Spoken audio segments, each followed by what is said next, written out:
Salam alaikum tout le monde. Dans ce podcast, je parle à la rencontre de musulmans et musulmanes qui sont des acteurs positifs de changement afin d'apprendre de leurs expériences et inspirer la prochaine génération de Muslim Makers. Pour les gens qui visitent notre site, là où ça coince un peu, c'est-à-dire qu'il est censé se passer ça, ça se passe pas exactement comme ça. On avait prévu ça pour le client ou pour le prospect ou pour le visiteur. Et en fait, il veut autre chose, il veut passer par un autre chemin. Donc, du coup, c'est essayer de comprendre un petit peu les frictions et ce qui peut nuire à l'expérience du visiteur et essayer justement de gommer ces frictions-là et d'offrir la meilleure expérience possible aux visiteurs. Dans cet épisode, j'ai le plaisir d'accueillir Yann Briand, graphiste et web designer chez 570 Easy. Yann nous parle de son quotidien et des différentes facettes de son métier, ainsi que quelques éléments auxquels faire attention si on souhaite travailler dans ce secteur. Il nous explique aussi l'importance, trop souvent sous-estimée, des métiers artistiques. Par exemple, quand tu parles des mosquées, tu fais une mosquée, enfin, tu fais une journée porte ouverte de ta mosquée pour tous les gens du quartier ou de la ville, et tu fais vraiment une belle expérience pour ces gens-là. Ils vont s'en souvenir, même s'ils ne se convertissent pas forcément, mais ils vont se souvenir de ça. Si tu aimes le podcast et que tu veux le rendre plus visible, n'hésite pas à le noter 5 étoiles sur ton application de podcast et à me laisser un commentaire positif. Bonne écoute. Salam alaikum wa rahmatullah, Yann. Wa alaykoum salam, Abdelrahman, ça va? Ça va et toi? Alhamdulillah, ça va bien, merci beaucoup. Alhamdulillah. Alhamdulillah. Alors, Yann, pour commencer, je te propose de te présenter, s'il te plaît. Salam alaikum, donc moi c'est Yann, 36 ans, marié. À la vie, je suis graphiste web designer et grand passionné de UX, donc User Experience, on en parlera peut-être plus tard. Grand passionné également de chaussettes originales, on va dire ça comme ça, voire fantaisiste, et grand passionné également de foot, mais plus sur le terrain qu'à la télé, bien sûr. Et j'ai des défauts, beaucoup, mais je vais pas les dire. Et peut-être que j'ai quelques qualités. Et puis voilà, je pense que c'est ma petite présentation succincte de ma personne. Tu collectionnes les chaussettes? Alors, je collectionne pas les chaussettes parce que pour moi, le mot collectionner, c'est vraiment le mec Tu l'utilises fier pas. qui achète tout le temps ça, etc., qui collectionne. Voilà, c'est le mot collectionner. Je collectionne pas, mais voilà, je me fais des petits plaisirs de temps en temps. Je m'achète des chaussettes un peu sympas. Et c'est venu en fait bah voilà, les musulmans souvent il y a ce côté-là au niveau du pantalon où on relève un petit peu le pantalon par rapport au hadith sur les chevilles et ce genre de choses. Et en fait justement moi à une époque je relevais le pantalon etc. Je le relève toujours mais c'est un mi-style mi-sunna on va dire. Du coup j'agrémente cette application-là avec des chaussettes un peu sympas pour que ça cache la chose, que ce soit rigolo, que ça puisse entraîner des discussions, etc. Quoi. Non, c'est Voilà. clair. Je sais plus à qui j'ai écouté une vidéo d'une personne qui disait qu'elle mettait toujours, souvent une paire de chaussures avec deux couleurs différentes, donc une chaussure avec une couleur et une chaussure avec une autre couleur. Et elle le faisait pour justement provoquer la conversation quand il rencontrait des gens. Oui, voilà, il y a un petit côté humoristique, original, ça déclenche voilà, des discussions. Bon, deux paires de pompes, ça coûte cher. Hein. Moi, je préfère les chaussettes, c'est quand même moins cher. Mais c'est sympa. Enfin, tout ce qui est un petit peu original, moi, j'apprécie plutôt ce genre de choses, tant que bien sûr que ça reste dans les limites, soit humaines, soit sur les limites d'Allah, bien sûr. Alors, qu'est-ce que tu fais? Dans quoi tu travailles? Où est-ce que tu travailles? Et quelles sont tes responsabilités? D'accord. Donc moi, comme je l'ai dit, je suis graphiste et web designer. Donc graphiste, c'est devenu un mot un petit peu fourre-tout. Si je peux résumer la chose, graphiste, c'est essentiellement, comment dire, rendre harmonieux le mélange entre les couleurs, les polices. Donc les polices, c'est les écritures en fait. Le tout dans des supports assez variés. Donc ça peut être des supports print, donc c'est flyers, affichage publicitaire, magazine, livres, couverture de livres, affiches de cinéma, affiches d'abribus. Voilà, ça peut être ce genre de choses. Donc ça, c'est pour le volet print. Et il y a le volet web. Donc c'est pour ça que j'adjoins à graphiste le mot web designer. Où bah, là encore, c'est tout ce qui est mise en page et design, en l'occurrence, de tout ce qui est conception de site web.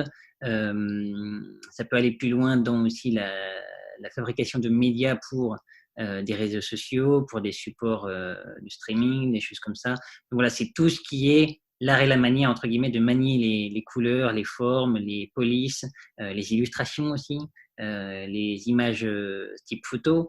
et donc d'en faire quelque chose de joli, harmonieux, qui réponde à certains objectifs fixés et qui soit agréable à voir en même temps. Mmh. D'accord. Voilà ce que je fais. Je travaille dans l'agence, ou plutôt dans la société 570 Easy depuis maintenant 3 ans. Donc 570 Easy, c'est une société d'ingénierie en finance islamique qui Mmh. propose surtout 2 axes. D'une part, le financement immobilier via le contrat Murabaha, donc qui est un contrat islamique, un contrat d'achat-revente islamique, euh, et qui a aussi un autre volet sur l'épargne, celui-là, donc qui est plus récent d'ailleurs, qui offre à une clientèle musulmane, ou en tout cas une clientèle soucieuse de certaines réalités économiques, de pouvoir épargner en accord avec leurs principes religieux, tout en étant comment dire, positif à la société, puisque c'est un système de SCPI, donc c'est de l'espèce d'investissement dans des bureaux, dans des immeubles de bureaux et de commerce illicites, encore une fois, et qui Mmh. permettent de réinjecter de l'argent, d'offrir du dynamisme à l'économie. Donc ça, c'est le lieu pour lequel je travaille. C'est mon contrat de travail. Et en parallèle de ça, donc je suis aussi indépendant sous le nom de Anis Graphisme. Donc, j'ai un site qui est d'ailleurs en attente de règlement avec OVH actuellement. Donc là, actuellement, il n'est pas en ligne, mais il le sera assez ça un peu. Et où là, voilà, j'ai ma vitrine, j'offre aussi mes compétences et mes services de façon donc indépendante. Et j'ai pu travailler depuis maintenant quand même pas mal d'années avec divers acteurs, à la fois de la Oumma, essentiellement quand même, et quand même quelques acteurs en dehors de la Oumma. Mais c'est vrai que comme ce métier-là, il fonctionne aussi beaucoup par réseau, par bouche à oreille, forcément les clients de la Oumma me recommandent et ainsi de suite, ça fait un peu effet boule de neige. Du coup, c'est vrai que j'ai beaucoup de Mmh. clients. Moi, c'est un grand plaisir, hein, puisque je suis amené à participer à des projets qui émergent, à participer à des choses très intéressantes, que ce soit associatives ou entrepreneuriales. Donc, c'est super comme métier. Enfin, moi, alhamdoulilah, je remercie Dieu de m'avoir permis de faire ce métier, et je lui demande de me faciliter dans les missions qui me sont attribuées, Inch'Allah. Donc, tu as parlé de 570 Easy, donc pour ceux qui sont intéressés, pour connaître un peu plus les détails sur comment ça fonctionne, je vous invite à écouter, si ce n'est pas fait, l'interview avec Anas Patel, qui est l'un des fondateurs de 570 Easy. On embrasse très On chaleureusement. l'embrasse. Quelle est l'importance de ton métier, de ton rôle dans cette agence-là? C'est bien que tu poses cette question, parce qu'effectivement, donc en fait, moi, je suis dans la boîte depuis 3 ans maintenant. Mhm. Je suis arrivé il y a 3 ans, c'était en février 2017 ou quelque chose comme ça. Et en fait, justement, au moment où les discussions s'enclenchaient, il faut savoir qu'on avait déjà travaillé ponctuellement par le passé, donc justement avec cette casquette d'indépendant que j'avais enfin, à l'époque et toujours actuellement, mais beaucoup moins quand même. On avait déjà travaillé sur des petits supports, sur des salons, notamment sur le salon du Bourget, puisqu'ils sont présents, enfin on est présent depuis de nombreuses années là-bas. Voilà, on avait déjà fait des petites commandes, des petites choses ensemble, donc on se connaissait déjà, on avait déjà eu des contacts divers et variés. Et en fait, à un moment donné, ils m'ont contacté, donc toujours sur mon service de freelance, pour un très gros chantier, un très très gros chantier. Et je leur avais dit clairement que c'était pas possible en freelance, parce que ça nécessitait beaucoup de compréhension métier, beaucoup de compréhension de leurs outils. Et donc, il a été amené la question de travailler en interne. Et moi, je dis que je disais, je fais pas ça. C'est soit enfin, je fais pas de mission en interne plutôt. Et soit donc j'incorpore l'équipe, la société, soit éventuellement je peux leur recommander des gens qui auront la disponibilité et des profils intéressants pour leurs besoins. Et en fait, ça s'est passé comme ça. Et sauf que eux, ils n'étaient pas forcément dans l'optique de recruter un graphiste à temps plein, un graphiste web designer à temps plein, parce que peut-être, c'est normal, hein, encore une fois, estimer la charge de travail d'un graphiste ou d'un web designer, c'est pas évident quand tu n'as pas forcément ça en interne. C'est un poste à créer, et donc forcément les fiches métiers, elles sont théoriques, mais est-ce que la crainte qu'ils avaient, c'était est-ce que on va pouvoir le meubler entre guillemets 5 jours sur 7, 35 heures, est-ce que ça va suffire? Et moi, j'étais Mhm. très confiant sur le sujet, parce que au vu de ce que tu m'as présenté, le chantier que vous m'avez présenté, clairement, il y a du boulot pour au moins 6 mois. Et au-delà de ça, on était dans une phase de développement assez importante. Il y avait des actionnaires qui étaient arrivés, tout ça. Croyez-moi, du travail et de la communication et des besoins graphiques, que ce soit en front, donc ça veut dire tout ce qui est site web, vitrine, etc., mais tout ce qui est aussi parcours client, donc c'est tout l'espace membre, parce que notre site, notre service se déroule sur du long terme, donc forcément il y a un espace membre avec des choses qui viennent se rajouter, des étapes à franchir en fonction du financement immobilier ou même de l'épargne. Du coup, voilà, l'interface pour l'utilisateur, les documents que l'utilisateur reçoit, voilà, énormément de travail. Et donc, c'est ce dont je m'occupe, donc la partie vraiment communication visuelle. Faire tout ce que j'ai dit en amont, c'est-à-dire harmoniser un petit peu tout ça, faire en sorte que ce soit cohérent, joli et adapté. Encore une fois, j'insiste ça, il ne suffit pas juste que ce soit joli, il faut surtout que ce soit adapté aux besoins de la personne qui vient sur le site ou qui lit sur flyer ou qui est sur l'espace membre. Et ensuite, comme je le disais, j'ai une grande passion pour l'UX design. Donc, c'est pas ma casquette officielle, mais voilà, j'essaye d'allouer du temps à cette partie-là. Donc, le UX design, c'est d'essayer de repérer justement là où ça couaque un peu, là où ça grince un petit peu, justement pour les membres, pour les clients ou pour les gens qui visitent notre site, là où ça coince un peu, c'est-à-dire qu'il est censé se passer ça, ça se passe pas exactement comme ça. On avait prévu ça pour le client ou pour le prospect ou pour le visiteur, et en fait, il veut autre chose, il veut passer par un autre chemin. Donc, du coup, c'est essayer de comprendre un petit peu les frictions et ce qui peut nuire à l'expérience du visiteur, et essayer justement de gommer ces frictions-là et d'offrir la meilleure expérience possible aux visiteurs. Voilà ce que je fais au sein de 370 Easy. D'accord. Tu as parlé de UX design, donc juste pour définir, ça signifie user experience en anglais, donc expérience utilisateur. Donc, comme le nom l'indique, ça consiste à faire en sorte que l'expérience utilisateur soit la plus fluide et la plus simple possible, la plus compréhensible, pour essayer de faire en sorte que quand le client se connecte naturellement, il se concentre sur les sujets essentiels et qu'il n'y ait rien qui vienne frictionner un peu le process, soit d'inscription ou bien de connexion ou de n'importe quoi d'ailleurs.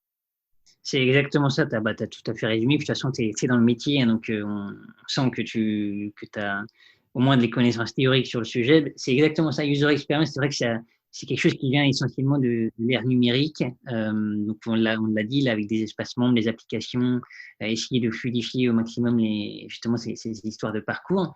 Donc, ça vient essentiellement effectivement du numérique. On prend un exemple, hein, peut-être pour faciliter la compréhension aux gens. Voilà, je suis sur un site web et boum, j'ai une pop-up qui s'affiche, qui me propose un truc que j'ai pas forcément demandé ou j'ai pas forcément voulu. Bon, voilà, ça peut être estimé comme quelque chose qui est entre guillemets de la mauvaise expérience utilisateur, parce que l'utilisateur n'a pas fait la demande d'avoir cette chose qui s'affiche. Ça vient lui couper sa lecture. Il était peut-être lancé dans sa lecture et boum, il y a ce machin-là qui vient.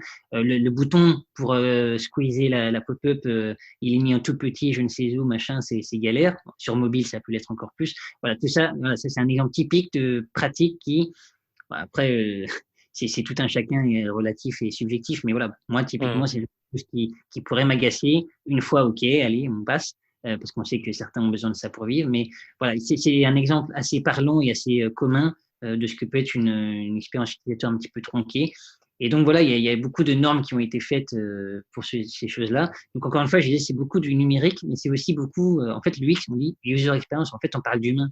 Et au-delà des aspects techniques, c'est beaucoup en fait lié à, c'est pour ça que l'UX designer versus l'UX designer, c'est vraiment la compréhension humaine.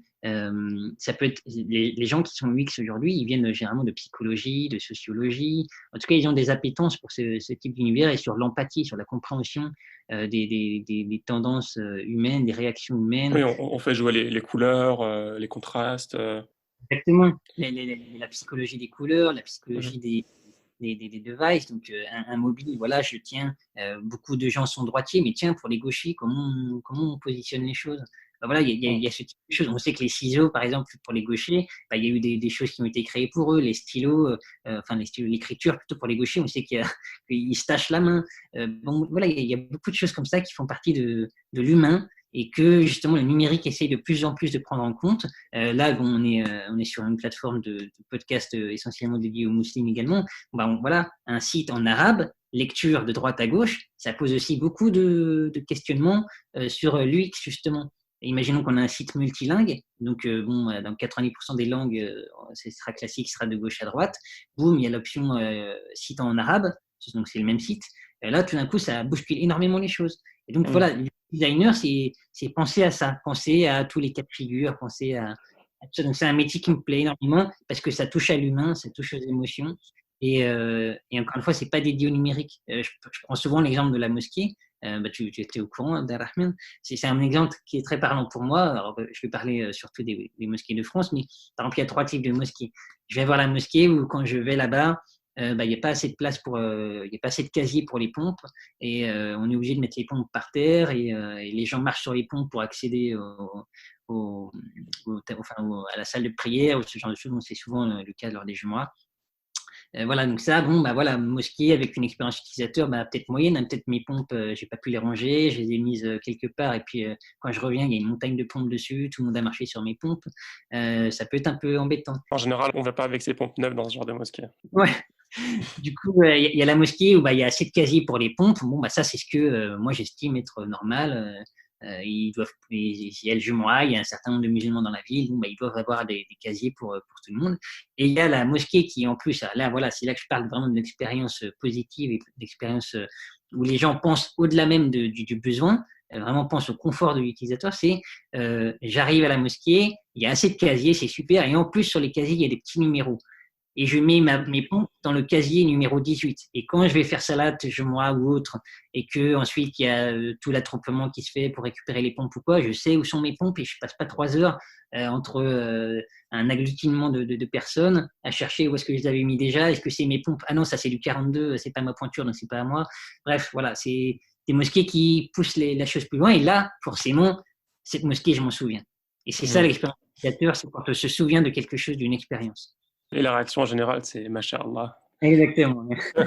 Inch'Allah. Quand on Il y dit a Mashallah, Masha'Allah, c'est que bonne expérience. c'est parfait. Je pense que ça peut être un slogan d'une expérience réussie au sein de la communauté. Ça, Mashallah, l'expérience, elle est bonne. Tu as mentionné rapidement l'UI, donc qui signifie interface utilisateur en français. Est-ce C'est que tu ça. peux dire, est-ce que tu peux définir la différence, définir ce que c'est et la différence avec l'UX, l'expérience utilisateur? D'accord.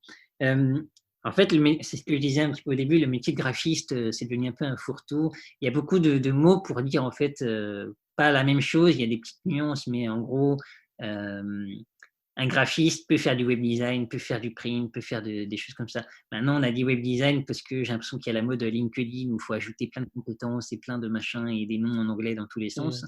Mais lui, en fait, c'est donc effectivement user interface. C'est tout ce qui est les composants, savoir faire et présenter les composants graphiques d'une application, d'un site web. Donc, c'est essentiellement web, cette appellation, UI, user interface, web, ou tout ce qui est aussi un petit peu numérique, c'est-à-dire les bornes de cinéma, de réservation de cinéma, les bornes Navigo, quand on recherche sur Navigo. C'est essentiellement des choses digitales, lui, parce que print, voilà, il y a moins d'interaction. Généralement, un livre, on le lit, mais il n'y a pas de bouton, il n'y a pas de. Il y a beaucoup moins d'interaction sur le print. Un flyer, on le lit, après on le jette. Tout ce qui est borne digitale ou site web, etc., il y a énormément d'interaction. Donc, lui, en fait, c'est ça. C'est la même chose que graphiste, mais dédié au web. Si je dois schématiser, c'est ça. Et la différence avec l'UX, en fait, c'est encore une fois, c'est ce qu'on voit souvent sur LinkedIn et sur d'autres.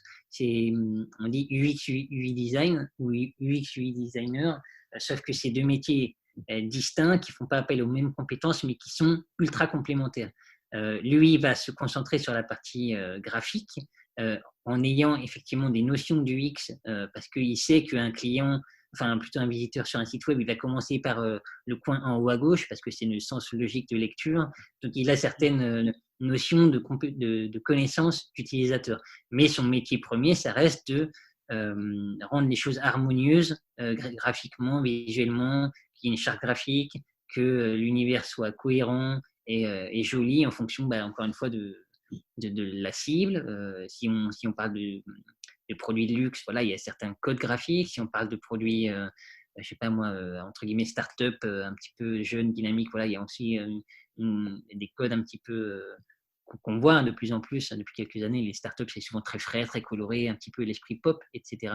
L'UX, lui, va vraiment se concentrer sur la partie, entre guillemets, invisible, c'est-à-dire que je vais sur une app de mon point de départ A jusqu'à B, donc il peut être réservé un billet de train, acheter un t-shirt, voir ce qui se passe dans telle ville pour telle manifestation ou tel événement. C'est que de mon point A à mon point B, ça se passe fluidement, j'ai pas de friction, et que je sors de là en disant ah machallah, c'était une belle expérience. D'accord. Si je peux reformuler pour voir si j'ai bien compris, donc l'UX, c'est vraiment s'intéresser aux étapes des process. Donc, par exemple, quand on va s'inscrire, telle étape arrive avant telle étape, arrive avant telle étape, alors que l'UI, donc UI designer, lui, va se focus juste sur la partie, surtout du design, c'est-à-dire qu'il va rendre ça joli en fait. Exactement, il va rendre ça joli, donc entre guillemets, Enfin, quand on dit joli, adapté à l'utilisateur, quoi. ouais. Quand on dit ça à un UI designer, généralement, il peut froncer un peu les sourcils. Mais oui, c'est ça. C'est en gros, c'est rendre harmonieux, rendre joli, rendre agréable. On sait que voilà, on est dans une ère de communication, de visuel, d'image. On sait que c'est extrêmement important. Donc oui, c'est ça. Tu as tout à fait résumé. D'accord. J'espère qu'on n'a pas de UI designers qui vont froncer les sourcils en écoutant ça. Alors, dans ton application avec 570 Easy, est-ce que tu peux donner des exemples dans l'expérience utilisateur que tu penses qui ont vraiment aidé la plateforme à avoir une expérience de qualité? D'accord. Alors, donc comme je l'ai dit, hein, moi je suis surtout à 80-90%, c'est surtout la partie graphiste web design que je fais. L'UX, c'est quelque chose que la société 570 Easy intègre de plus en plus hein, par l'esprit de Anas, par l'esprit de Amin et par l'esprit de Hassan, beaucoup hein, qui sont les dirigeants historiques. C'est Mmh. c'est ce qui est en eux. Maintenant, c'est vrai que c'est long à mettre en place, ça nécessite des moyens, ça nécessite du temps aussi, chose qui peut parfois manquer. Donc, je vais dire que je consacre, on va dire 20% ou malheureusement des fois 10% de mon temps à faire de l'UX, sachant qu'en plus j'ai besoin de profils complémentaires comme la data. Mmh. Toi, tu le sauras très bien, je pense. J'ai besoin comme j'ai justement pas beaucoup de temps, il faut que je puisse me concentrer vraiment sur ce qui est grippé, sur ce qui est bloquant pour l'utilisateur. Et donc, pour ça, j'ai besoin d'avoir des chiffres, des analyses, Oui, des stats. quand tu dis les chiffres, c'est par exemple savoir, quand l'utilisateur se connecte, où est-ce qu'il clique, où est-ce qu'il ne clique pas, où est-ce que ça bloque, pour savoir où améliorer l'expérience, c'est ça? C'est exactement ça. C'est-à-dire qu'en gros, avec les chiffres, donc en gros, on a un pôle, enfin, on a une personne qui est référente sur la data.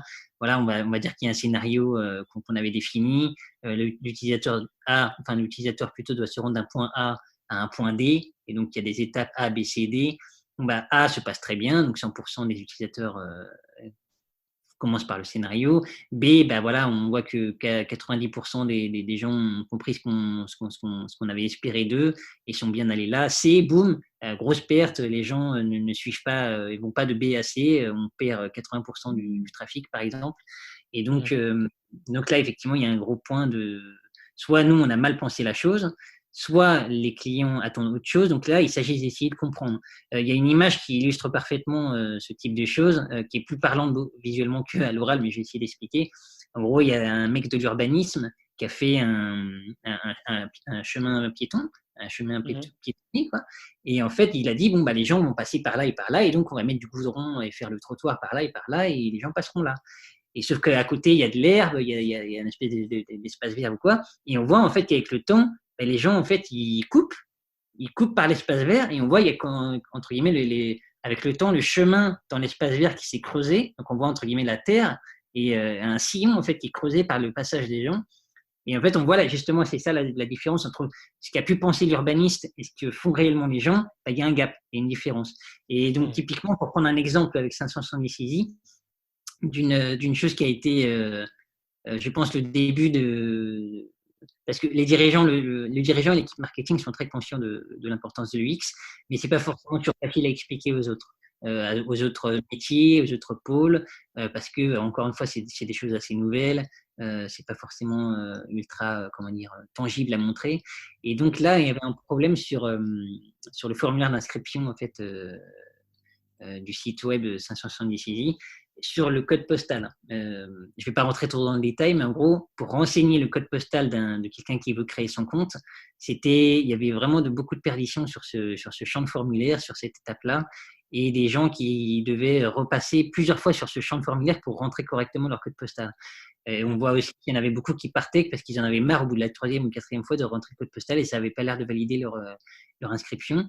Donc, je me suis penché dessus, on s'est penché dessus et on a vu qu'en fait, effectivement, techniquement, il y avait une lourdeur sur ce champ de formulaire-là. On l'a réglé. Donc, on a mis en place autre chose pour ce code postal. Et derrière, on a constaté quand même que beaucoup moins de gens devaient repasser sur ce champ de formulaire, beaucoup moins de gens abandonnaient l'étape d'inscription à cette étape-là, et que le nombre d'inscriptions, enfin les inscriptions étaient plus facilitées. Donc ça a été, c'était comment dire, c'était un élément facile à démontrer. C'était un exemple type, en tout cas entre guillemets un cas parfait d'exemple du X qui, en améliorant un peu les choses, en prenant un petit peu de temps, parce que c'était pas non plus très sorcier à améliorer, pouvait avoir quand même de gros impacts derrière. Oui. Ouais, c'est dingue parce qu'on peut avoir le meilleur produit au monde. Si l'expérience est mauvaise, si on comprend pas, si ça bug, voilà, si on comprend pas ce qui se passe, ben, on peut vendre, on peut rien vendre ou vendre la moitié de ce qu'on pourrait vendre avec une bonne expérience. D'où l'importance d'une bonne expérience utilisateur. Et je pense que les startups, les compagnies le comprennent de plus en plus. Et on voit d'ailleurs que le standard de ce que les utilisateurs attendent ne fait qu'augmenter au fil des années. À chaque année, on s'attend à un site de plus en plus performant, sans accrochage et de meilleure qualité. Complètement, les utilisateurs sont de plus en plus, je dirais pas exigeants, mais habitués, entre guillemets, à avoir justement des super applications qui bug pas, qui marchent même sur le métro, quand on est dans le métro. Ils sont vraiment, voilà, ils ont beaucoup d'applications, de sites web qui deviennent de plus en plus robustes et performants. Donc, entre guillemets, une bonne expérience utilisateur, ça devient presque la norme. Les utilisateurs sont exigeants parce qu'ils ont des outils très, très performants maintenant. Et donc, il faut toujours qu'on se mette à niveau pour pas que le gap se fasse sentir entre un super site web qui remplit toutes les critères d'une bonne expérience utilisateur et nous, si on est à la traîne, forcément, ça va poser problème. Donc, voilà, on a cette perception-là, on met les choses en place pour ça, on essaye de faire en sorte que ça soit le plus fluide et le plus cohérent possible pour l'utilisateur. On a encore certainement des choses à améliorer, mais comme tout le temps, hein, les technologies évoluent, les habitudes utilisateurs évoluent. Il faut toujours se mettre à la page, toujours essayer d'avoir au minimum un coup d'avance ou au minimum être dans les standards. C'est ce qu'on essaye de faire et c'est ce que j'essaye de faire aussi au sein de la société, quoi. Mmh. Concernant l'aspect de ton métier, je pense que tu as pas de souci chez 570 Easy, mais quand tu bosses en indépendant, est-ce que tu peux nous partager un peu les choses à respecter islamiquement dans ton domaine? Bien sûr. Donc en fait, déjà comme tu l'as précisé, alhamdoulilah, je suis dans une société où justement ce cadre islamique est la norme. C'est installé, c'est comme ça et on ne fait rien qui sorte du cadre islamique. Donc ça, alhamdoulilah, au niveau de mon travail, on va dire, quotidien, ce qui est ma fiche de paye, à ce niveau-là, c'est cadré. Alhamdoulilah, c'est quand j'ai commencé à être graphiste il y a maintenant quasiment 15 ans, c'était un objectif, c'est-à-dire de pouvoir travailler dans un métier que j'aime, mais qui a certaines limites, justement, qu'on va évoquer, vis-à-vis d'Allah et vis-à-vis de la religion, parce qu'on fait, comme dans beaucoup de métiers au final, hein, c'est pas propre forcément au métier graphique, mais voilà, il y a des cadres, il faut se débattre autant qu'on veut dans le cadre permis. Maintenant, dès qu'il y a dès qu'on sort du cadre, là, il faut se poser les bonnes questions. Et donc, moi, c'est vrai que j'ai connu plusieurs structures, plusieurs types de modalités de travail. Et typiquement, voilà, ce que j'ai toujours fait, moi, c'est travailler chez l'annonceur, chez une société qui exerce dans un domaine, qui a une expérience, une expertise dans un domaine, une spécificité. Donc, je dis n'importe quoi, ça peut être n'importe quoi, un vendeur de radiateurs, un vendeur dans la restauration tant qu'elle est licite. Ça peut être beaucoup de choses. De graphiste, c'est ça qui est bien, c'est qu'il peut travailler dans beaucoup de domaines. Mais voilà, il faut que je travaille chez quelqu'un dont je connais le périmètre. À contrario d'un par exemple, ce qui se fait beaucoup pour beaucoup de graphistes ou beaucoup de gens du marketing et de la communication, c'est de travailler chez des agences de com. Les agences de com, je ne travaillerai, sauf s'il y en a, sauf qu'il y en a d'autres qui viennent par la suite et qui respectent ça, mais l'agence de com, là, par définition, elle répond à des clients qui la sollicitent pour leurs besoins de campagne, de communication, tout ce type de choses. Et forcément, elle est tributaire ou elle est conditionnée aux clients qui viennent. En tant que graphiste musulman, si je travaille dans ce type de structure, je peux être amené lundi, mardi, mercredi à travailler pour des projets tout à fait corrects, tout à fait licites, sans aucune problématique. Par contre, jeudi, vendredi, bah tiens, boum, Yann, il faudrait que tu travailles sur la campagne de, je sais pas moi, telle marque de vin ou quelque chose comme ça. Voilà, forcément, ça pose de très gros problèmes. Et ça, c'est voilà, quelque chose sur lequel j'attire l'attention de tous ceux qui veulent éventuellement travailler dans les arts graphiques et dans le graphisme en général. C'est un métier tellement justement pluridomaine qu'on peut être amené à travailler pour tout et tout le monde, mais c'est à nous de définir pour qui on veut travailler. Donc moi, j'ai toujours choisi de travailler chez l'annonceur, donc qui a un cadre et une expertise précise. Je sais qu'à moins qu'ils veulent faire tout et n'importe quoi, mais c'est très rare de trouver des entreprises qui veulent faire tout et n'importe quoi. Ils sont dans ce domaine-là, ils sont spécialisés dans ce domaine-là. Il faut choisir ce domaine-là, il faut choisir une société qui a un domaine bien précis, où on sait qu'on pourra nager en toute tranquillité dans le cadre qui est le sien. À partir de là, c'est bon. Donc, avant d'être à 570 ISI, comme j'ai dit, c'était un cadre islamique, il n'y avait pas de problème. Mais j'ai travaillé par le passé dans des sociétés qui n'étaient pas forcément musulmanes, mais dont le cadre ne posait pas de problème. Donc voilà, c'est ce type de choses-là en termes de choix de carrière, on va dire. Après, sur vraiment la spécificité du métier, bon, bah, y a des choses, voilà, je ne vais pas m'étaler trop, mais voilà, c'est des choses qui peuvent être bonnes quand même à savoir. Voilà, donc ça, c'est plus sur le domaine de l'illustration. Il faut savoir qu'un graphiste n'est pas forcément illustrateur. Un illustrateur n'est pas forcément graphiste, mais moi, par exemple, je fais de l'illustration. Pour l'illustration, donc créer des petits dessins, créer des scénettes, voire des petites BD ou des choses comme ça. On sait que islamiquement, la question de la représentation, donc là, ça renvoie à beaucoup de choses, hein, ça renvoie aux statues, aux idoles. On sait que voilà, ce type de sujet-là, la représentation humaine, concurrencer Allah, parce que c'est de ça qu'il s'agit, concurrencer Allah dans la création vivante, ça pose souci. Donc, illustrer des personnages, c'est un sujet sur lequel beaucoup de savants se sont penchés, beaucoup de savants font ce travail-là. Il y a des avis divergents, comme dans beaucoup de cas, mais voilà, la règle, c'est que voilà, ça doit rester quand même très, très contrôlé, très. Il faut avoir l'aval moi, c'est ma recommandation, il faut avoir l'aval d'un shir, ou en tout cas personne compétente. d'une fatwa, quoi. Et moi, par exemple, je fais des illustrations de personnages.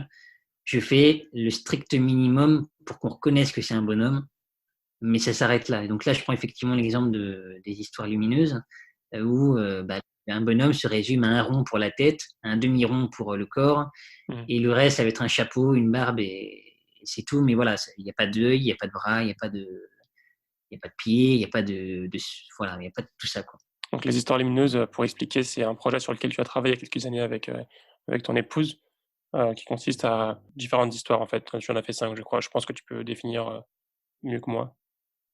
Oui, c'est tout à fait ça. En fait, c'est un projet qui a eu lieu en 2018, septembre-octobre 2018, effectivement, que j'ai fait conjointement avec ma femme.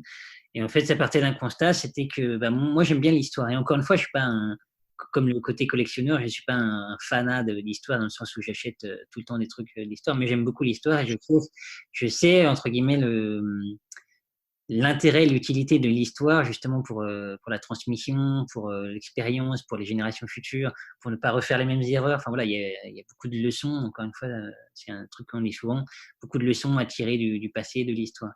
Et je trouvais qu'au niveau, en tout cas au niveau francophone, au niveau de la Oumma en France, il y avait un manque à ce sujet-là et je trouvais qu'on a une très belle histoire, machallah, la religion musulmane a une extrêmement riche et belle histoire. Et je trouve que on la connaît, mais on la connaît à travers des médias qui ne sont pas forcément toujours très accessibles. L'histoire avec un grand H n'est pas forcément aussi un sujet qui est énormément traité, alors qu'on a des grands noms, que ce soit masculin ou féminin.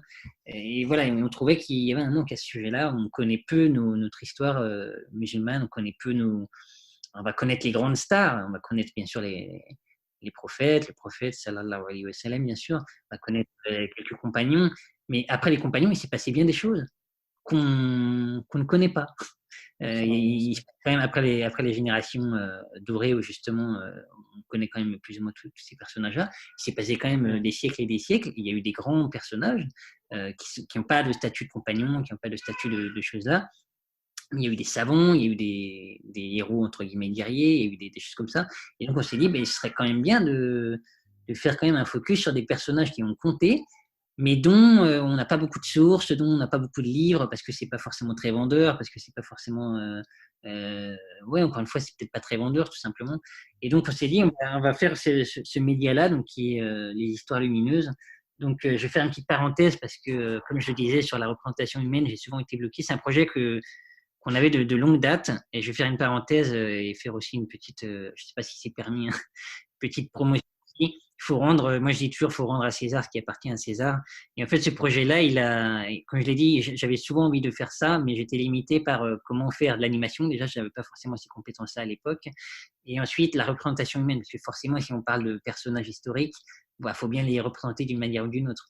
Et en fait, un jour, j'ai vu la chaîne H2E, donc qui est Aurore Humanum Est, tenu par, si je me souviens bien, Cédric Villain, avec qui j'ai échangé, etc. Quand j'avais découvert sa chaîne, j'avais trouvé ça vraiment vachement bien. Et en fait, il traite aussi d'histoire, mais c'est de l'histoire plus globale. C'est pas forcément sur une religion, sur des personnages d'une religion ou d'une époque. C'est assez varié. Plus sur l'aspect un petit peu noirceur, humour noir des exactions humaines, on va dire. C'est plus ça. Donc, il traite de génocide, il traite d'exactions historiques, etc. Et en fait, justement, il a un traité, il a réussi à faire ça avec un traité de la représentation humaine ultra simpliste, sans yeux, sans beaucoup de choses, ultra simpliste. Et à la fois, c'était ludique et super intéressant. Et je me suis dit, bah ouais, mais lui, il y arrivait. Il arrivait à faire quelque chose d'à la fois extrêmement intéressant, ludique, joli, agréable à suivre. Et il a été un vrai déclic dans le projet Les Histoires Lumineuses. Et je le cite à chaque fin d'épisode parce que non seulement il a été le déclic, ensuite il faut dire aussi que dans la côté représentation humaine, que moi j'ai encore plus simplifié, hein, je trouve, il a quand même permis la chose. Et ce serait injuste de ne pas le citer. Et voilà, et donc le projet avait vocation à faire plus que 5 épisodes. Malheureusement, il n'a pas atteint forcément les objectifs qu'on espérait avec ma femme. Et c'était un projet qui prenait énormément de temps, très très chronophage.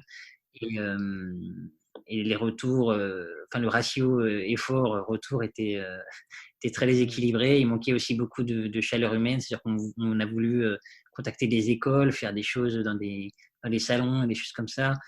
Ça n'a pas été le cas, ça n'a pas été possible. Et du coup, tout était virtuel. On avait des bons retours sur des réseaux sociaux. On a Alkans et Islam Mag qui nous ont fait des articles. Donc, il y a eu un super retour d'estime, mais il a manqué, je pense, le second souffle, le petit truc en plus pour que vraiment on dit ouais, ça vaut le coup. On sent qu'il y a quand même quelque chose. Et malheureusement, on n'a pas senti ça. Donc, on a arrêté le projet il y a quelques mois.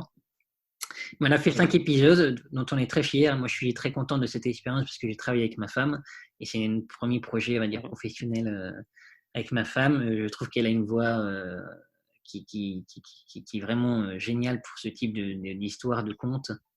J'encourage les auditeurs aussi à aller regarder la chaîne, je mettrai en description. C'est vraiment du travail de qualité, le son, les visuels sont vraiment de qualité. Mais c'est vrai que pour des travaux comme ça, de qualité, ça prend du temps. Et si on n'a pas derrière, comment dire, les retours ou peut-être même les financements pour tenir les financements, et puis la visibilité au sein de la communauté, c'est vrai que c'est compliqué. C'est vrai que c'est compliqué sur le long terme. Comme tu l'as dit, hein, effectivement, quand on fait un support pédagogique, quel qu'il soit, hein, que ce soit Muslim Makers ou les Histoires Lumineuses ou bien d'autres, donc un support qui s'adresse à des auditeurs, à une cible, etc. Quand tu sens que les chiffres, parce que bon, malheureusement c'est ça qui détermine si ça réussit ou pas, quand tu sens que les chiffres sont pas forcément à la hauteur, bon bah tu te dis bon, est-ce que ça vaut vraiment le coup de donner autant d'efforts Et donc tu fais un support pédagogique, tu as envie qu'il soit écouté ou vu ou lu, c'est la nature même d'un support pédagogique. Donc même si voilà le salaire revient là, la réussite revient là, et ça on le sait, nous on fait les causes. Maintenant, si ça réussit, c'est grâce à Allah. Si ça réussit pas, c'est également dans la sagesse et dans la justice d'Allah, et on sait que c'est juste. Donc voilà, c'est un rire. Moi, voilà, encore une fois, j'ai pris plaisir à travailler avec ma femme. Euh, c'est Mmh. une belle expérience. C'est pas forcément fini, mais là actuellement, on est sur autre chose. Le projet, les 5 épisodes sont toujours disponibles. Ils suivent leur petit bonhomme de chemin. On a de temps en temps des commentaires sur les vidéos YouTube. Donc voilà, c'est une belle expérience. On a fait ce qu'on avait à faire. On est passé à autre chose. Ça ne veut pas dire que ça reviendra pas un jour, mais pour l'instant, en tout cas, on est passé à autre chose, mais on est satisfait de l'expérience. Oui. Concernant les perspectives, de métier, tout ça, d'industrie, qu'est-ce que tu recommandes par exemple, pour un étudiant, quelqu'un qui s'intéresse à ça ou quelqu'un qui travaille dans ça? Est-ce que tu as des conseils pour lui ou des conseils sur quel type de spécialité s'orienter ou tu vois, d'industrie s'orienter? Ah, d'accord. Alhamdoulilah que tu poses cette question, c'est une très très bonne question, parce que justement, j'aimerais bien qu'il y ait beaucoup de jeunes qui, qui me posent ces questions-là. Malheureusement, l'univers graphique ou l'univers des arts en général n'est pas un sujet, en tout cas aujourd'hui, ça évolue, hein, je pense, ça commence à évoluer, mais c'est pas un sujet où il y a énormément de musulmans. Je pense encore une fois, je ne saurais pas l'expliquer, je tente à haute, en même temps que je réfléchis là avec toi, Abdelrahman, une hypothèse. Je pense que ça se tente simplement, en tout cas à la maturité pour l'instant qu'a la communauté musulmane de France. Je pense par exemple que notre génération, moi j'ai 6 ans, Abdelrahman est un petit peu plus jeune que moi, ceux notamment qui ont des familles musulmanes, bon, voilà, on peut connaître, enfin, on peut supposer de certains parcours de famille. Peut-être des générations antérieures n'avaient pas forcément accès à tout, étaient peut-être, encore une fois, c'est peut-être un peu caricatural ce que je dis, mais je pense qu'il y a quand même une certaine réalité là-dedans. Ceux qui étaient peut-être dans des quartiers défavorisés ou dans des zones un petit peu plus reculées d'Île-de-France n'avaient pas forcément accès à justement toutes ces thématiques artistiques. Ça peut être les musées, ça peut être des concerts, même si tout ce qui est musique, voilà, c'est peut-être le sujet le plus, en tout cas pour ma part, où il y a le moins de choses à faire. Voilà, musée, livres historiques, voilà, ces univers-là vont peut-être être un peu moins accessibles que. Moi, j'ai vécu dans Paris, j'ai grandi dans Paris. Mes parents, ils emmenaient très souvent à la Villette. La Villette, la Cité des Sciences, il y a des expositions, il y a plusieurs expositions le même jour. Voilà, donc je pense que ça correspond tout simplement à ça. C'est en train d'évoluer parce que on le voit bien, des musulmans dans des sphères auxquelles on n'avait pas forcément accès. On sent qu'il y a une montée en puissance en termes de compétences, en termes de parcours universitaire et parcours scolaire, qui correspond encore une fois à l'évolution que je dis. Hein. Je dis pas que les générations d'avant n'ont pas fait ce job-là, mais ils ont fait avec ce qu'ils pouvaient, essentiellement. Et forcément, bah, de génération en génération, il y a une évolution, il y a une progression, et je pense que, en tout cas c'est un souhait, j'espère qu'il y aura de plus en plus dans les univers graphiques, encore une fois, en respectant toujours les limites là, et dans les univers artistiques en général. Je pense que ça arrivera, et donc quand ça apparaîtra, moi j'ai vu quelques profils comme ça, j'ai fait des forums, il y a des mosquées qui organisent souvent, et c'est une très très bonne initiative, je trouve. J'incite toutes les mosquées et toutes les structures musulmanes à faire ça, à faire une espèce de forum des métiers, pour justement les élèves qui sont au collège généralement. Ils font des portes ouvertes, ils invitent des représentants de plusieurs métiers dans la mosquée ou dans la structure pour que les jeunes puissent poser leurs questions et ça. Et moi, j'en ai fait quelques-uns. Effectivement, je vois que peu de jeunes sont encore sensibilisés à ce sujet-là, probablement pour le problème que j'ai raconté. C'est vrai que moi, en tant que parent, c'est vrai que je n'irais pas forcément dire de prime abord, bah, tiens, mon fils, tu pourrais t'intéresser aux arts. Parce qu'on sait qu'il y a certaines choses qui peuvent être, on peut tomber sur des pièges. Je vais plutôt dire à mon fils, bah, mets-toi dans l'informatique, mets-toi peut-être dans la comptabilité, mets-toi dans la médecine, des métiers, on va dire, plus sécurisants, en tout cas psychologiquement. Voilà, on se dit que voilà, c'est safe, la paye sera bonne, Inch'Allah. Voilà, c'est ce type-là, généralement, de choses qui sont dites à nos jeunes, j'ai l'impression. et pas forcément des choses comme devenir graphiste, etc. Donc c'est pour ça, je pense que c'est compréhensible qu'on n'a pas beaucoup de musulmans encore dans le graphisme. Il y en a de plus en plus, hein, je le vois, dans les communications, dans le marketing aussi, beaucoup. Il y a beaucoup de musulmans et musulmanes qui percent vraiment dans ce domaine-là. Le coaching, le marketing, même si c'est pas vraiment ce qui est le domaine artistique, mais voilà, on sent que la communication, il y a de plus en plus de musulmans qui prennent place. Et donc, quand ces jeunes-là, ces quelques jeunes-là arrivent, que je leur dis, bah, effectivement, moi j'ai fait mes devoirs pour le forum des métiers et j'ai vu qu'effectivement il y avait énormément de cursus. C'est d'ailleurs un point sur lequel je trouve que l'éducation nationale, mais j'ai l'impression que ça ne change pas, hein. À mon époque c'était déjà le cas, fait vraiment un mauvais travail de pédagogie pour accompagner ces jeunes qui cherchent une voie. Et il y a des appellations de cursus qui veulent rien dire. Après le bac, après la seconde, après la terminale, enfin, c'est un schmilblick, mais enfin on le connaît, hein. Mm. C'est l'éducation nationale, je pense qu'il y a largement de quoi optimiser beaucoup de choses chez eux. Et donc, je leur dis que c'est pas impossible, je leur dis que c'est un métier super, je leur dis que c'est un métier qui a de l'avenir parce que voilà, on est dans une ère de communication, ça risque pas de changer, qu'en plus, justement sur cette partie UX, ça fait pas forcément appel à de la compétence graphique, mais plus à des notions humaines d'empathie, de psychologie. Donc voilà, on peut être psychologue, avoir un cursus de psychologie à la fac ou quoi, et faire de l'UX. Et ça, je trouve ça vachement passionnant. Donc voilà, il y a plein de possibilités qui s'ouvrent dans ces métiers-là assez riches et variés pour la jeunesse musulmane, parce qu'encore une fois, comme je l'ai dit, tout est expérience. Je rentre dans une mosquée, c'est une expérience. Comment faire pour améliorer cette expérience? Je vais faire le Hajj, c'est une expérience. Moi, je n'ai pas fait encore, Inch'Allah, je souhaite le faire. Et voilà, j'entends beaucoup de choses qui me disent, il y en a certains qui ont trouvé ça super et d'autres qui ont trouvé ça, bon, ils sont contents d'avoir fait le Hajj, mais la cohésion, enfin la cohabitation avec d'autres groupes, le guide, il n'a pas été super. Là, on sait qu'il y a eu beaucoup de scandales là, dernièrement sur la question du Hajj. Voilà, tout est expérience. Et donc, il y a matière à faire beaucoup de choses, surtout que notre communauté musulmane, elle n'est pas encore au top de ses capacités. Ça, on le sait, on est entre guillemets un petit peu en retard sur certaines choses. Il y a beaucoup de potentiel, beaucoup de choses à faire. Et moi, je dis aux jeunes, faut y aller, quoi. Faut prendre la place, faut prendre les compétences et il y a énormément de choses à faire. On a tout encore à faire. Si je peux ajouter quelque chose, effectivement, on entend souvent quand on est jeune, oui, tu devrais faire médecine, tu devrais faire ingénieur, tu devrais faire architecte, ce genre de métier un peu de cadre, parce que voilà, tu toucheras une bonne paye, et aussi l'argument du fait que tu pourras mieux aider la religion a besoin de ça, la religion a besoin de ci, et, euh, et oui, c'est vrai que la religion a besoin de ce genre de profil, mais pas que.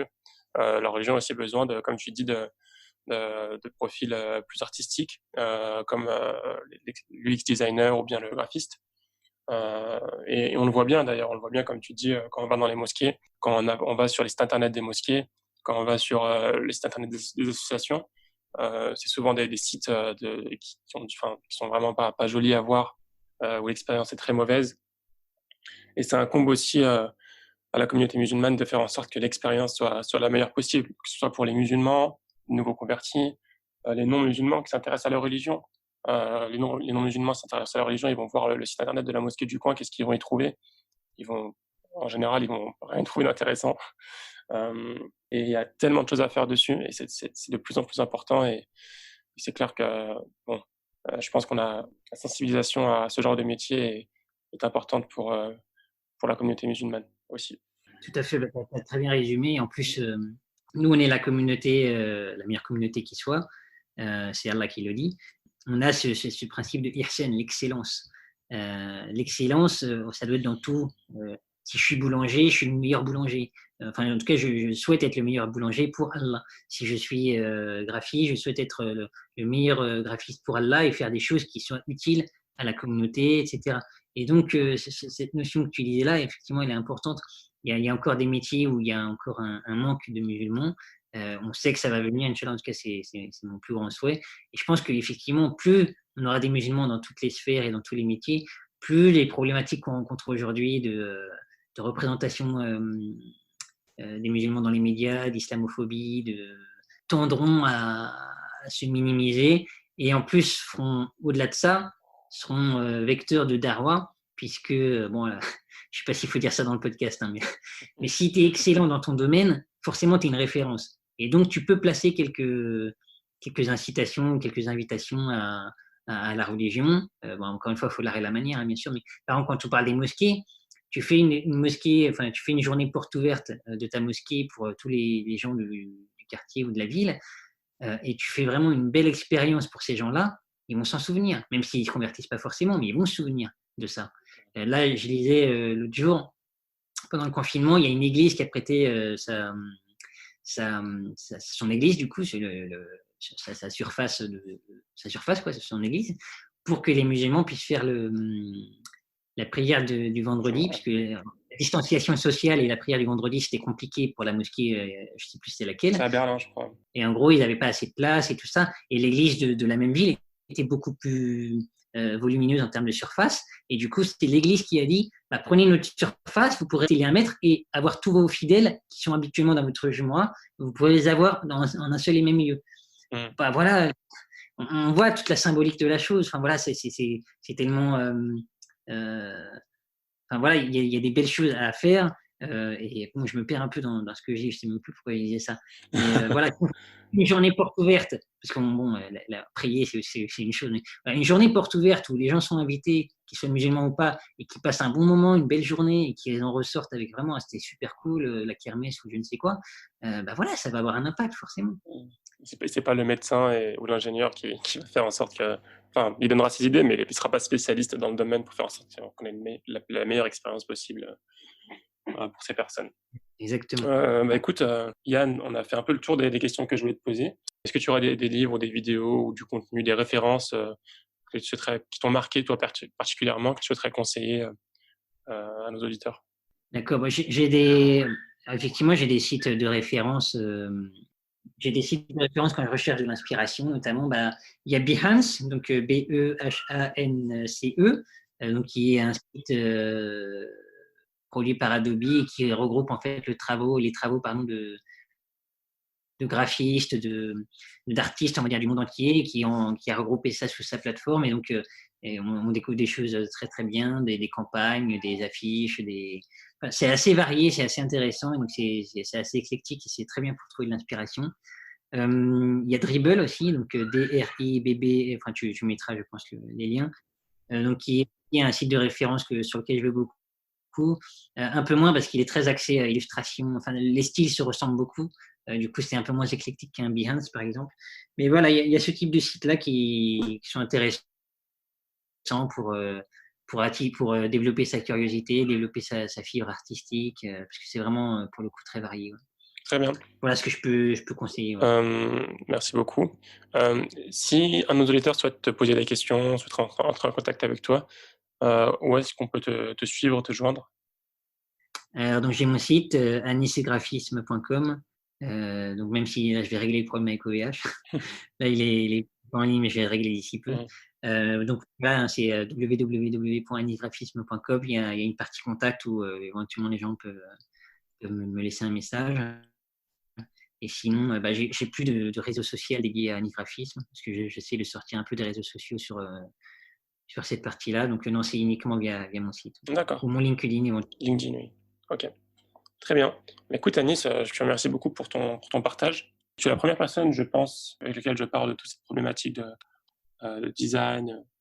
Et je trouvais que c'était intéressant et important de passer par là. Car tous ceux qui ont des projets, parmi les auditeurs ou dans notre travail, hein, on passe tous par là. Et donc, comprendre un peu l'intérêt et l'importance et les perspectives par rapport à ce genre de métier, c'est toujours intéressant pour son produit, pour ce qu'on essaye de faire. Donc voilà, je te remercie beaucoup, Anis. Yann, pardon. Pas de problème. C'est surtout merci à toi, Abderrahmane. Merci, un grand merci à toi. Déjà, je suis ravi de faire partie de la liste des très belles personnes que tu as interviewées. Je suis ravi d'autant plus de faire d'être peut-être entre guillemets le premier interviewé qui a dans ce domaine-là, entre guillemets. J'espère vraiment que ton projet il va aller là où tu le souhaites. Moi, je trouve que c'est un très très beau projet qui est important et qui a du sens pour la communauté. Donc, j'invite vraiment tout le monde à écouter les podcasts, en tout cas les les interviewer qui les intéressent et à diffuser tout ça. Et enfin, un dernier mot pour peut-être ceux qui nous écoutent. J'avais pas du tout préparé cette interview dans le sens où je voulais vraiment que ce soit assez naturel tout ça. C'est pas un exercice que que je maîtrise beaucoup, la prise de parole, tout ça. Donc si j'ai dit des bêtises, si j'ai fait des erreurs aussi, mon élocution n'a pas été parfaite. Je vous prie de m'excuser. Abdelrahman également, je te prie de Non, m'excuser. c'est très bien, ne t'en Et fais pas pour ça. puis, Je pense que c'était très c'est bien. mes avis, c'est mes avis, ils n'engagent que moi. Je me trompe certainement sur des choses. Et il n'y a pas de souci avec ça. Et voilà. Donc, Les auditeurs de Muslim Maker sont très bienveillants. alhamdulillah. Merci d'avoir écouté cet épisode, j'espère qu'il t'a plu. Si c'est le cas, encore une fois, n'hésite surtout pas à le partager à ton entourage et aussi à mettre 5 étoiles sur iTunes si ce n'est pas déjà fait ou sur ton application de podcast. À dimanche prochain, Inch'Allah. Salam alaikum.